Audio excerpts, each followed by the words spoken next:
बार जैसा नहीं होगा, 5 में से 5 नहीं मिलेंगे। 5 की 5 आएंगी और बड़े मार्जिन से आएंगी। कांग्रेस ने भी अपना घोषणा पत्र जारी किया है और 25 गारंटियों की बात करी है। 60 साल के शासन में भी एक ही परिवार का शासन रहा है। परिवारवाद बढ़ाया है, भ्रष्टाचार बढ़ाया है, तुष्टीकरण बढ़ाया है। कितने शांत प्रदेश के अंदर ये अराजक तत्व कहां से आए? सुनियोजित रूप से किया हुआ एक हमला था। असउद्दीन ओवैसी के बड़े फेवरेट हो गए हैं। उत्तराखंड जैसे प्रदेश में यूसीसी लेके आना, जनसंख्या नियंत्रण कानून की अब बात होने लग गई है। जनसंख्या नियंत्रण कानून मुख्यमंत्री जी आएगा उत्तराखंड में। उस मूल स्वरूप को बनाए रखने के लिए जो भी जरूरी होगा वो सारे निर्णय हम करेंगे। राम का कोई भजन भी आपको याद आता है? खुद गुनगुनाना चाहते हैं? श्री राम जय जय राम, श्री राम जय जय राम, जय राम श्री राम जय राम, श्री राम जय राम। नमस्कार व्यूअर्स, मैं हूं अमीश देवगन और मेरे साथ आज संवाद करने के लिए, बात करने के लिए मौजूद हैं उत्तराखंड के मुख्यमंत्री पुष्कर सिंह धामी जी। धामी जी, अभिनंदन है आपका न्यूज 18 पर। धन्यवाद, नमस्कार आप। तो चुनाव चल रहा है, इस समय चरम पर चुनाव पहुंच गया है। खासतौर पर उत्तराखंड में तो पहले राउंड में ही चुनाव होना है। तो हालात क्या हैं यहाँ पर? सब कह रहे हैं कि इस बार पिछली बार जैसा नहीं होगा, 5 में से 5 नहीं मिलेंगी। नहीं, कोई देखिए, उत्तराखंड की जनता आदरणीय प्रधानमंत्री मोदी जी से बहुत प्रेम करती है, क्योंकि सबको पता है जी कि उनके हृदय में उत्तराखंड बसता है। और जब से वो देश के प्रधानमंत्री पद के उम्मीदवार हुए जी, तब से लेकर जितने चुनाव उत्तराखंड में हुए हैं, सब में उत्तराखंड की जनता ने उनको अपना मत दिया है, समर्थन दिया है, आशीर्वाद दिया है, अपना प्रेम दिया है। और उत्तराखंड में भी 10 सालों में जिस प्रकार से काम हुआ है देश की आजादी के बाद, मैं कह सकता हूं कि पहले कभी नहीं हुआ था। भूतो न भविष्यति। देखिए, आपकी सरकार रिपीट होके आई, इससे पहले उत्तराखंड में कोई सरकार रिपीट होके नहीं आई थी। तो आपको लगता है कि एक बार फिर 5 में से 5 आप मोदी जी की झोली में डाल पाएंगे? 5 की 5 आएंगी और बड़े मार्जिन से आएंगी। 2014 से ज्यादा 19 में मत मिले थे, 19 से ज्यादा मत 2024 में मिलेंगे। क्या आपको लगता है ये आपकी सरकार का भी रिफरेंडम होगा एक तरह से, जिस तरह से आपकी सरकार काम कर रही है? देखिए, सारा जो लोगों का इस समय ध्यान है जी, यानी कि केंद्र बिंदु मोदी जी हैं। और देश की जनता हो या उत्तराखंड की जनता हो, इस समय मोदी जी को तीसरी बार प्रधानमंत्री बनाना चाहती है। उत्तराखंड में जरूर है कि हमारी जो सरकार है, डबल इंजन की सरकार, उस डबल इंजन की सरकार के कारण से बहुत सारे अवस्थापना विकास के काम हुए हैं। स्वास्थ्य सेवाएं बढ़ी हैं, हेली सेवाएं बढ़ी हैं, चार धाम ऑल वेदर रोडों का तेजी से निर्माण हुआ है। केदारनाथ, बद्रीनाथ मास्टर प्लान, हर चीज का तो एक्सपेंशन कर रहे हैं, लेकिन अपनी कैबिनेट का एक्सपेंशन नहीं कर रहे। हर महीने एक हेडलाइन अखबार में होती है कि आज इस महीने हो सकता है पुष्कर सिंह धामी की कैबिनेट का एक्सपेंशन। तो हर चीज का एक्सपेंशन कर रहे हैं, कैबिनेट का एक्सपेंशन क्यों नहीं कर रहे? अभी तो सब लोग चुनाव में है और चुनाव के बाद सभी चीजें आगे बढ़ेंगी। जी, चलिए बैठ के बात करते हैं। तो धामी जी, लोकसभा चुनाव के लिए बहुत सारी वादे करे जा रहे हैं। कांग्रेस ने भी अपना घोषणा पत्र जारी किया है और 25 गारंटियों की बात करी है कांग्रेस पार्टी ने। और कांग्रेस पार्टी कह रही है कि इस बार बीजेपी 400 पार की बात कर रही है, 400 हार रही है। देखिए, कांग्रेस पार्टी कोई भी बात कहे, देश की जनता उन पर कभी विश्वास करने वाली नहीं है। क्योंकि देश की जनता ने देखा है कि 60 सालों तक इस देश के अंदर एक ही पार्टी का शासन रहा है जी, वो कांग्रेस पार्टी है। और उस 60 साल के शासन में भी एक ही परिवार का शासन रहा है। वो भी देश की जनता ने देखा है। इन्होंने परिवारवाद को पोसा है, परिवारवाद बढ़ाया है, भ्रष्टाचार बढ़ाया है, तुष्टीकरण बढ़ाया है। और अब देश की जनता का जो असली गठबंधन है वो मोदी जी के साथ हो चुका है। इसलिए पूरे देश के अंदर इस बात की कहीं चर्चा नहीं है इस बार कि सरकार किसकी बनने वाली है। आप बीजेपी की तरफ से मोदी की गारंटी है, लेकिन कांग्रेस कह रही है कि हमारी भी गारंटियां हैं। उनकी गारंटी पर किसी को कोई विश्वास नहीं है, उनकी कोई गारंटी है ही नहीं है, उन्होंने कोई काम ही अपने समय में नहीं किया है। मैं भ्रष्टाचार पर आगे आऊंगा, लेकिन ये देवभूमि है उत्तराखंड और ये शांत प्रदेश है, लेकिन बीते दिनों हल्द्वानी में जो इंसिडेंट हुआ उसको आप किस तरह से देखते हैं और क्या आपको लगता है कि ये वाकई एक पूरे देश के लिए एक शॉकिंग इंसिडेंट था कि इतने शांत प्रदेश के अंदर ये अराजक तत्व कहां से आ गए? देखिए, उत्तराखंड देवभूमि में अराजकता का कोई स्थान नहीं है जी। और कुछ लोगों ने उपद्रव करने का काम किया, आगजनी फैलाने का काम किया, शांत देवभूमि में अशांति फैलाने का प्रयास किया, लेकिन प्रशासन ने त्वरित रूप से कार्रवाई करी जी। और जो भी दंगाई थे, जो भी उपद्रव करने वाले थे, उनको सबको जो है ठीक तरीके से कानून ने अपना काम किया जी। सभी के साथ ठीक प्रकार से उनको जो भी जेल हो सकती थी या जो कार्रवाई हो सकती थी वो कार्रवाई हुई। और इसके बाद हम हल्द्वानी की जो घटना है बनभूलपुरा क्षेत्र की, वो प्रशासन की टीम वहां पर अतिक्रमण हटाने गई थी। सरकारी जमीन पर अतिक्रमण है और अतिक्रमण हटाने पर जी। ये उपद्रव किया गया, पुलिस के लोगों को जान से मारने की कोशिश की गई, प्रशासन के लोगों को, विशेषकर महिला पुलिसकर्मियों को और पत्रकार बंधुओं को। न्यूज 18 की गाड़ी को भी नुकसान पहुंचाया गया, हमारे रिपोर्टर की जान बाल बची। इस तरह का उपद्रव उत्तराखंड में नहीं होना चाहिए, देवभूमि में नहीं होना चाहिए। उत्तराखंड में इन सब बातों का कोई स्थान नहीं है। लेकिन क्या है वो पुलिस की नाकामी भी थी? देखिए, पुलिस के लोग तो सही काम करने गए थे जी, पुलिस के लेकिन लोग इंटेलिजेंस की नाकामी थी कि पता नहीं लगा कि वो- इतने लोग वो इकट्ठे एक- हो जाएंगे और इस तरह का बखेड़ा खड़ा हो जाएगा। वो सुनियोजित रूप से किया हुआ एक हमला था और एक बड़ा षड्यंत्र था देवभूमि को कहीं न कहीं बदनाम करने का और शांति फैलाने का, और इस प्रकार से प्रशासन पर गलत कामों के लिए दबाव बनाने का, जिससे कि प्रशासन सही काम भी न कर पाए। लेकिन आजकल आप असउद्दीन ओवैसी के बड़े फेवरेट हो गए हैं।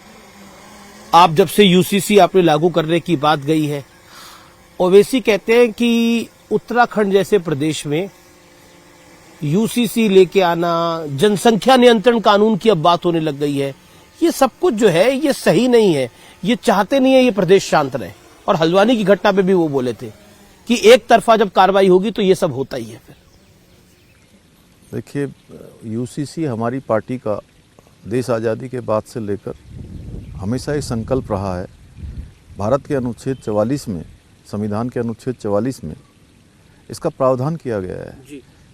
बाबा साहब भीमराव अंबेडकर जब संविधान बना रहे थे उस समय से इसमें प्रावधान है कि लेकिन राज्य इसको पहला लागू कर प्रदेश सकते हैं। उत्तराखंड ही क्यों? उत्तराखंड के आम चुनाव में हमने ये संकल्प उत्तराखंड की देवभूमि की जनता के समक्ष रखा था। हम हमारे प्रधानमंत्री जी के नेतृत्व में 2022 के आम चुनाव में गए और उत्तराखंड की जनता ने हमको इसमें मैंडेट दिया है, उन्होंने अपना आशीर्वाद दिया और हमने जो उनसे किया हुआ वायदा है वो निभाया है। और मैं कह सकता हूँ ये भी मोदी जी की जो गारंटियाँ चलती हैं, उन मोदी जी की गारंटी में से एक गारंटी ये भी है कि उत्तराखंड की जनता के लिए यूसीसी की गारंटी पक्की हो गई। मेरा अगला बड़ा डायरेक्ट सवाल है, वो है जनसंख्या नियंत्रण कानून। कह रहे हैं कि यूसीसी भी पहली बार उत्तराखंड में आया और जनसंख्या नियंत्रण कानून भी यहीं लेके आ जाएगा। ये प्रयोगशाला बन गई है भारतीय जनता पार्टी की। देखिए, उत्तराखंड की जनता ने जिस काम के लिए हमको अपना मत समर्थन दिया है, उसको इस प्रकार से प्रयोगशाला जैसा शब्द कहना, मैं समझता हूं कि उत्तराखंड की जनता के लिए ये कोई अच्छी सोच नहीं है। जो लोग भी ऐसी बात कर रहे हैं, ये उत्तराखंड देवभूमि है, देवों के सबसे नज़दीक का प्रदेश है, गंगा का प्रदेश है, यमुना का प्रदेश है, यहाँ पर दो अंतर्राष्ट्रीय सीमाओं से लगा हुआ राज्य है और यहाँ 4 धाम हैं, यहाँ पर आदि कैलाश है, मानस खंड है। हर परिवार से कोई न कोई सेना में है जी। कोई अर्धसैनिक बलों में अपनी सेवाएं दे रहे हैं। तो ये राज्य हिंदुस्तान का जहाँ देवभूमि है तो वीरभूमि भी है ये। तो पहला काम यहाँ हुआ है। तो जनसंख्या नियंत्रण कानून मुख्यमंत्री जी आएगा उत्तराखंड में जल्द या नहीं आएगा? देखिए, आप चूंकि उत्तराखंड राज्य की जो यहाँ का मूल स्वरूप है, उस मूल स्वरूप को बनाए रखने के लिए जो भी जरूरी होगा वो सारे निर्णय हम करेंगे। वो सारे निर्णय आप करेंगे, लेकिन एक निर्णय करा केंद्र सरकार ने, अग्निवीर योजना, कांग्रेस उसको बहुत बड़ा पॉलिटिकल इशू बना रही है, खासतौर पर हिमाचल में और उत्तराखंड के अंदर। और आपके कैंडिडेट है और केंद्र में मंत्री हैं अजय भट्ट, उनके लिए विरोध भी शुरू हो गया, कांग्रेस पार्टी ने करना शुरू कर दिया कि अग्निवीर योजना यही लेकर आए थे। क्या आपको लगता है कि अग्निवीर योजना पे जो राजनीति हो रही है वो जायज है? नहीं, देखिए, कुछ लोग इस पर राजनीति कर रहे हैं, लेकिन उत्तराखंड की जनता, उत्तराखंड हमेशा देश के साथ चलने वाला राज्य है। यहाँ के लोगों का हमेशा से राष्ट्रवादी लोग रहे हैं और अग्निवीर योजना देश के बहुत लंबे भविष्य को ध्यान में रखकर लाई गई है। और उसमें हमारे माननीय रक्षा मंत्री राजनाथ सिंह जी ने अभी 2 दिन पहले ही बोला है कि इस पर अगर कोई जरूरी होगा तो उस पर विचार करेगी सरकार। कहीं पर कोई संशोधन की आवश्यकता होगी या कोई सुधार करने की आवश्यकता होगी, पॉलिटिकल इशू है वो। निश्चित रूप से यहाँ पर देखिए, जब अग्निवीर योजना लागू हुई थी तो सारे सैनिकों ने आगे आकर उसका स्वागत किया था, लेकिन विरोध भी तो हुआ था। देखिए, विरोध तो चूंकि हमारे जो विपक्ष के लोग हैं वो लोगों को भड़काने का काम करते हैं, लोगों को बरगलाने का काम करते हैं, जिन्होंने सैनिकों के लिए अपने लंबे 60 साल के शासनखंड में कभी उन्होंने 1 रैंक और 1 पेंशन नहीं दी, कभी अच्छी वर्दियां नहीं दी, कभी उनके सुविधाएं नहीं दी, कभी देश की सीमाओं पर रक्षा करने वाले जो हमारे सैनिक हैं उनके मनोबल को बढ़ाने का कभी काम नहीं किया। गोली का जवाब देने के लिए आदेश का इंतजार करवाते रहे। ये तो परिवार की बात हुई, लेकिन अब बात कर लेते हैं उत्तराखंड की। हरीश रावत ने कहा कि कांग्रेस आलसी हो गई है। ये आलसी आपने बना दिया है कि उनको उम्मीद ही छूटती जा रही है कि हम चुनाव जीत भी सकते हैं। पार्टी सत्ता के लिए भूखी नहीं है जो बीजेपी में है। क्या आप उनकी बात से सहमत है? वो कह रहे हैं कि हमको हमारे जो गठबंधन के दल है वो जगा रहे हैं कि जागो, तुम्हें लड़ना है। हरीश रावत पूर्व मुख्यमंत्री हैं प्रदेश के। हरीश रावत जी, देखिए, बहुत उनका लंबा एक अनुभव रहा है, देश का भी अनुभव है, प्रदेश का भी अनुभव है जी। और मैं तो उनकी बातों का यही अर्थ समझ रहा हूं कि कांग्रेस पार्टी पूरी तरह से हताश निराश हो गई है। वो कार्यकर्ताओं के पास जा रहे हैं, लोगों के पास जा रहे हैं जी। तो कहीं पर भी मुझे लगता है कि सब लोगों ने पहले से मन बना लिया है कि सबको, देश को मोदी जी के साथ चलना है। हरीश रावत जी को क्या हो गया है? वो कांग्रेस के साथ है, कांग्रेस के खिलाफ है, आपको क्या लगता है? वो दूरदर्शी है, वो उन्होंने परिणाम पहले ही देख लिए हैं कि परिणाम क्या आने वाला है। जी। ऐसी क्या चुंबक आ गई है भारतीय जनता पार्टी के अंदर कि सब नेता बीजेपी के अंदर आ रहे हैं? तो इसीलिए हरीश रावत कह रहे हैं कि हम आलसी हो गए। उनके कई नेता बीजेपी के साथ जुड़ गए और कहते हैं कि अब हम सनातन को गाली नहीं दे सकते।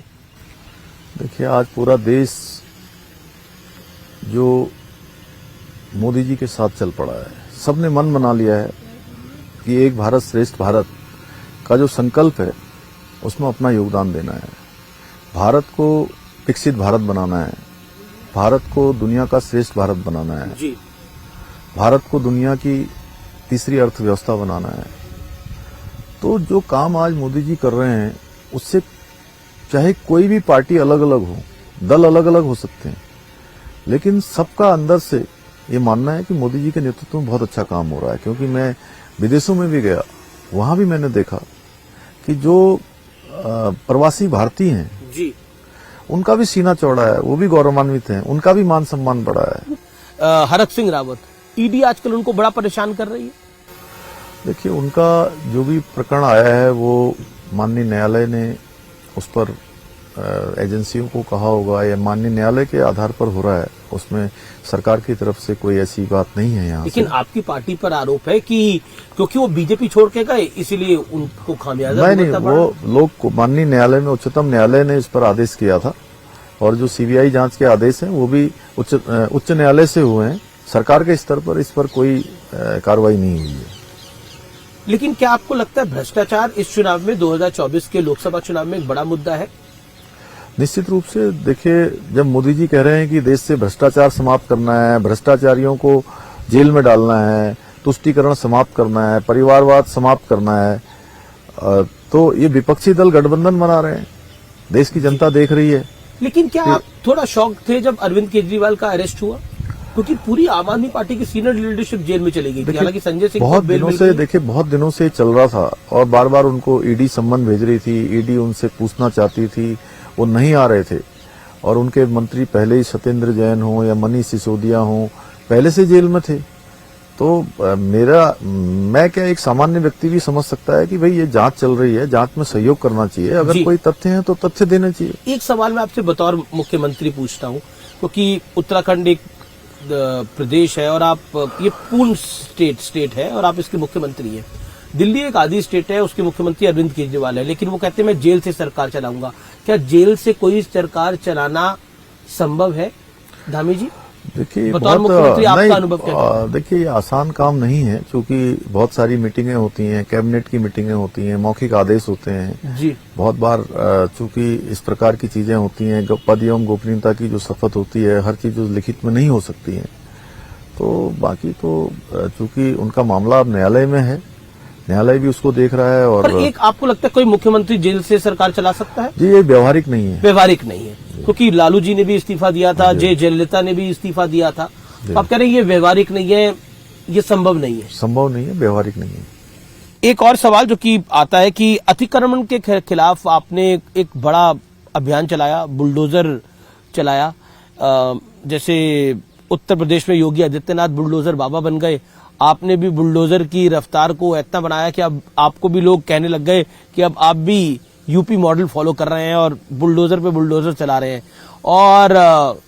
और क्या धर्म देख के बुलडोजर चल रहा है, ये एक सवाल। देखिए, बिल्कुल ऐसा नहीं है। और ये इस प्रकार की जो बातें हैं वो केवल और केवल कुछ लोग इस पर प्रश्न चिन्ह खड़ा कर रहे हैं कि अवैध अतिक्रमण हटाना गलत है। लेकिन चुनाव से ऐन पहले नहीं, ये चुनाव से पहले नहीं जी, हम तो पिछले 2 साल से ये काम कर रहे हैं। और हमने, हमारे संकल्प पत्र में है कि उत्तराखंड का मूल स्वरूप देवभूमि का खराब नहीं होना चाहिए। उसमें जितने भी अवैध अतिक्रमण हैं, सरकारी जमीनों पर अवैध कब्जे हैं, उनको हम हटाएंगे। वो किसी को इसलिए टारगेट नहीं करा गया है कि किस वर्ग का कौन है, किस वर्ग का कौन है उसके हिसाब से नहीं है। ये केवल और केवल अतिक्रमण है। उत्तराखंड में तो सब एक दूसरे के साथ बहुत भाईचारे के साथ रहते हैं। लेकिन भाईचारा तो तार तार हो गया हल्द्वानी के अंदर। नहीं, वो कुछ लोगों ने उसका प्रयास किया था, उसके बाद तत्काल स्थिति। आप कह रहे हैं बतौर मुख्यमंत्री धर्म देखकर बुलडोजर नहीं चलता? बिल्कुल नहीं। लेकिन ऐसा क्यों होता है, जब भी बुलडोजर चलता है अधिकतर एक खास वर्ग के लोग ही होते हैं? नहीं, अतिक्रमण आप ही मुझे बताइए अमीश जी, आपने मुझसे कम से कम अभी तक 20 सवाल पूछ लिए हैं जी। एक सवाल मैं आपसे पूछ लेता हूँ जी। आप बताइए, अवैध अतिक्रमण क्या ठीक है? ये बिल्कुल ठीक नहीं है। जो प्रशासन के लोग या जो पुलिस के लोग वहां बनभुलपुरा क्षेत्र में गए थे, वो किसी गलत काम के लिए गए थे? अगर वो सरकारी जमीन से कब्जा छुड़ाने गए थे लेकिन तो ये सवाल बार बार आता है कि एक समुदाय को नहीं, टारगेट देखिए, करा जाता है। उत्तर प्रदेश में एक समुदाय को टारगेट करा गया। ये देखिए कहाँ क्या होता है वो उत्तराखंड में करा जा रहा है, तो ये आरोप लगता है। मैं उत्तराखंड की बात कर रहा हूँ। उत्तराखंड में कहीं ऐसी बात नहीं है। एक और महत्वपूर्ण बात, जनरल बिपिन रावत को लेकर प्रधानमंत्री मोदी ने एक बहुत इमोशनल बात कही, कहा कि कांग्रेस के लोग इसे गाली देते थे। और कांग्रेस कह रही है कि जनरल बिपिन रावत की मौत को भी सियासत में खींच लाई है भारतीय जनता पार्टी। उससे पहले आपके बीजेपी के कैंडिडेट है अनिल बलूनी, उन्होंने भी उनके गांव को विजिट किया और उन्होंने भी इसी बात को कहा। फिर प्रधानमंत्री मोदी ने भी कहा। क्या आपको लगता नहीं है कि आप, जो कांग्रेस का आरोप है कि आप बिपिन रावत की मौत को भी पॉलिटिसाइज करने का प्रयास कर रहे हैं और साथ ही साथ कांग्रेस ने जो पहले बात बोली थी उसको फिर याद दिला रहे हैं? देखिए, कांग्रेस ने हमेशा हमारे सैनिकों का अपमान किया है। बिपिन रावत जी के बारे में बहुत गलत टिप्पणियां करी हैं, उत्तराखंड के लोग भली भांति जानते हैं। और प्रधानमंत्री आदरणीय मोदी जी के कालखंड में हमको ये गौरव प्राप्त हुआ, उत्तराखंड देवभूमि को प्राप्त हुआ कि पहला सीडीएस जनरल बिपिन रावत को बनाया गया। हर उत्तराखंड वासी के लिए गौरव के क्षण थे। बिल्कुल आखिरी दौर है चर्चा का। रामलला के आपने दर्शन करे तो क्या महसूस हुआ जब आप अयोध्या जी में पहुंचे और रामलला के सामने खड़े थे? मैं अयोध्या पहले भी कई बार गया जी। और मैं विद्यार्थी काल से, चूंकि मैं लखनऊ में पढ़ता था, तब भी मैं भगवान रामलला के दर्शन के लिए गया हूं। तब मैं देखता था, जब मैं अयोध्या गया, कि भगवान रामलला टेंट में हैं, तो मन में एक निराशा का भाव आता था कि पूरे देश के राम भक्त, राष्ट्र भक्त सब चाहते हैं कि रामलला भव्य मंदिर में विराजमान हो। तो जब मैं सामने गया, भगवान रामलला को वहां उनकी प्राण प्रतिष्ठा हुआ देखा, उनको विराजित देखा जी, तो प्रधानमंत्री जी की याद आई कि प्रधानमंत्री मोदी जी के नेतृत्व में फिर से रामयुग लौटकर आ गया। त्रेता, द्वापर और कलयुग में फिर से रामयुग की शुरुआत हुई है। मतलब इसमें तो कोई दो राय नहीं है, लेकिन राम का कोई भजन भी आपको याद आता है? कुछ गुनगुनाना चाहते हैं? राम का भजन यही है कि जय राम श्री राम जय जय राम श्री राम जय जय राम श्री राम जय जय राम श्री राम जय जय राम जय राम श्री राम जय राम श्री राम जय राम। नहीं, आपने बहुत सुंदर भजन गाया, लेकिन क्या ये बिल्कुल आखिरी दौर है, क्या इमोशनल भी हो जाते हैं कभी कभार धामी जी? कभी कभी किसी बात को कुछ घटना को देख के मायूस भी हो जाते हैं? नहीं, बहुत बार ऐसे समय, ऐसा पल, ऐसी चुनौतियां जीवन में आती हैं और वैसे समय में ये लगता है कि भगवान की कृपा के बिना आप उससे उबर नहीं सकते हैं। और मैं सिलक्यारा टनल में जब हमारे 41 हमारे मजदूर भाई वहां फंस गए थे 17 दिनों तक, बहुत बड़ी घटना थी। और 17 दिनों तक जब वो अपना संघर्ष कर रहे थे, जब वो सुरक्षित बाहर निकले, और उन 17 दिनों में मैं भी लगातार जो मेरा सामान्य कामकाज था उसके अलावा मेरा सारा ध्यान उधर ही था। पूरे देश की नजर थी उसके ऊपर, और आपने देश की जो भावना थी उसके अनुकूल, उसके अनुरूप उन सबको सुरक्षित निकाला, और ये वाकई बहुत बड़ा काम था। शायद मुझे लगता है इतिहास इस काम के लिए आपको कभी नहीं भूल पाएगा। लेकिन ये संवाद मेरा खत्म करने का मन नहीं कर रहा, लेकिन समय का एक अनुशासन होता है। लेकिन फिर भी आप इमोशनल व्यक्ति हैं, ये हमें पता है। आप धार्मिक व्यक्ति हैं, ये भी अब इसकी भी जानकारी है। एक चीज आपसे जानना चाहूंगा, आप ध्यान जब लगाते हैं तो किसका ध्यान लगाते हैं? नहीं, मैं ध्यान में अपने को स्वयं को खोजने का प्रयास करता हूँ। जी, उत्तराखंड में 5 में से कितनी सीटें आ रही हैं? 5 में से 5 आएंगी। 5 में से 5 आ रही है। मेरी शुभकामनाएं आपको। इतने बड़े चुनाव में जा रही है भारतीय जनता पार्टी। आपका बहुत बहुत धन्यवाद हमारे साथ जुड़ने के लिए। और मुख्यमंत्री जी, आपने इतना समय दिया और विस्तार से कई विषयों पे बात करी और अपने जीवन पे भी बात करी, सबसे बड़ी महत्वपूर्ण बात है। धन्यवाद, नमस्कार। बहुत बहुत धन्यवाद, नमस्कार।